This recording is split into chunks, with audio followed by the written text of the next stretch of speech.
Baratin Alex, delegato del Soccorso Alpino, seconda zona Dolomiti Bellunesi.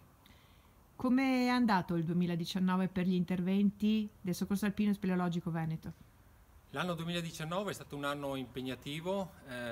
che ha portato la macchina Soccorso Alpino a fare oltre 900 interventi, leggermente inferiore all'anno 2018 e con un recupero di circa oltre 1000 persone, precisamente 1007 persone soccorse, un dato uno dei più alti di sempre degli ultimi 10 anni,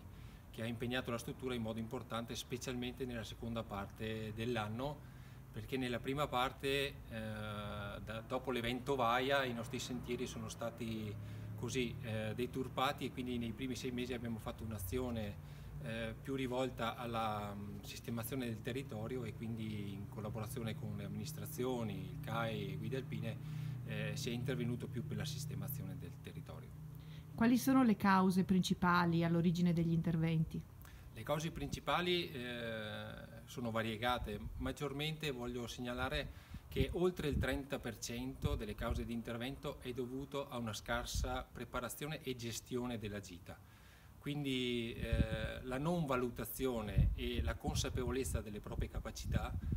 porta spesso, circa oltre un terzo degli interventi che facciamo, ad intervenire su persone che non hanno definito il tracciato, non hanno valutato il meteo, non hanno considerato le proprie capacità personali, psicofisica e dei nostri familiari che abbiamo con noi in quel momento durante la gita. È una cosa che va fatta specialmente nei gruppi familiari dove abbiamo i bambini. La gita va tratta sui bambini, non sugli adulti, quindi i bambini si devono divertire in montagna, non fategli troppo dislivello, non pensate di fare 1000 metri al giorno con un ragazzino, dovete fare la gita che è da 400 a 600 metri i primi giorni, quindi non forzate tanto la mano e cercate di rientrare a mezzogiorno, dovete essere già di rientro oppure a rifugio per poi rientrare nel primo pomeriggio. Quali sono le attività principali su cui si interviene? Le attività principali sono soprattutto l'escursionismo, che la fa da padrone, come vedrete poi sui dati statistici, che porta nelle nostre vallate molte persone che frequentano i nostri bellissimi sentieri. Questo comporta anche un maggior numero di persone e quindi la probabilità di avere degli infortuni anche minori, soprattutto agli arti inferiori, scivolate, problemi alle caviglie. Poi abbiamo interventi su ferrata, che sono leggermente aumentati perché la sentieristica anche attrezzata è molto ambita soprattutto da un pubblico estero e quindi gioco forza a maggior numero ci siano anche degli interventi a favore di queste persone.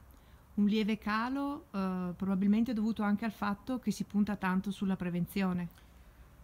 Il calo lo possiamo definire negli ultimi anni, c'è un leggero calo in discesa che fa capire che l'attività di informazione e formazione che sta facendo il Soccorso Alpino in collaborazione anche con CAI e Guide Alpine, quindi la Casa Comune,